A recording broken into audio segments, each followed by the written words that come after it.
ॲथरच्या दमदार स्कूटर्स आता कुडाळमध्ये ॲथर 450 आणि ॲथर रिस्टा.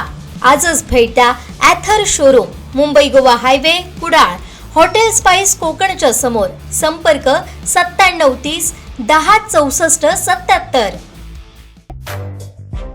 वेंगुर्ले शहरानजीक असलेल्या आणि ऐतिहासिक वारसा लाभलेल्या एका गावात देवस्थान कमिटीचा अध्यक्ष आणि इतर गावकऱ्यांच्या नकळत फंडपेटी फोडत असतानाच त्याच मंदिरातील पुजाऱ्यानं त्याला रंगेहात पकडलं. अनेक दिवस कोणीतरी फंडपेटी उघडत असल्याचा संशय असलेल्या त्या पुजाऱ्यानं तात्काळ इतर गावकऱ्यांना बोलावून आणून हे प्रकरण त्यांच्या समोर ठेवलं. मात्र गावची बदनामी नको या कारणामुळे हे प्रकरण सध्या दाबण्याचा प्रकार सुरू आहे. मात्र श्रद्धेनं गोरगरीब भाविकांनी दान केलेले पैसे जर हे मंदिराचे व्यवस्थापक स्वतःची घरं भरण्यास वापरत असतील तर त्या गावातील ग्रामस्थांनी याबाबत उठाव करणं गरजेचं आहे.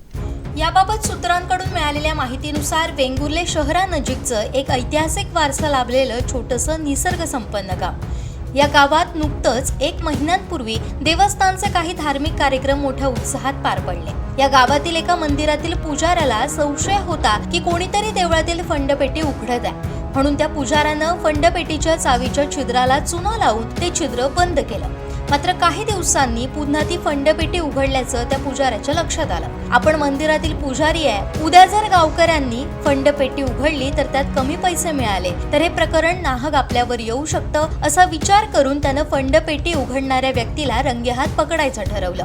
गावातील त्या प्रमुख मंदिरात एक धार्मिक कार्यक्रम पार पडल्यानंतर सर्व गावकरी मानकरी तरंग देवता घेऊन मंदिरातून निघाले. तो पुजारी मागे साफसफाई करण्यासाठी थांबला.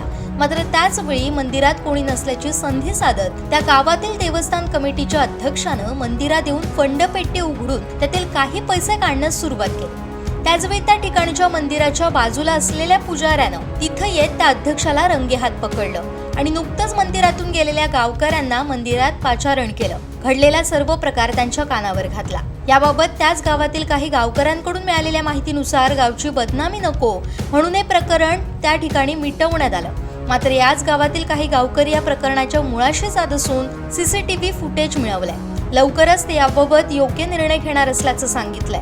मात्र अध्यक्षांच्या मागे नेमकी कोणती व्यक्ती आहे जी त्याला अभय देते? एक निवृत्त शासकीय कर्मचारी आणि देवस्थान कमिटी सदस्य असलेल्या सदस्याच्या सांगण्यावरून किंवा त्याच्या मार्गदर्शनाखाली हा अध्यक्ष वावरत असल्याचं काही ग्रामस्थांचं म्हणणं आहे. गावातील गोरगरीब जनतेनं आणि इतर भाविकांनी श्रद्धेनं मंदिराच्या फंडपेटीत केलेलं दान जर कोण अशा प्रकारे वापरलं जात असेल तर ही बाब गावच्या प्रतिष्ठेसाठी बाधक ठरू शकते. सध्या या प्रकरणाची गावात जोरदार चर्चा सुरू आहे.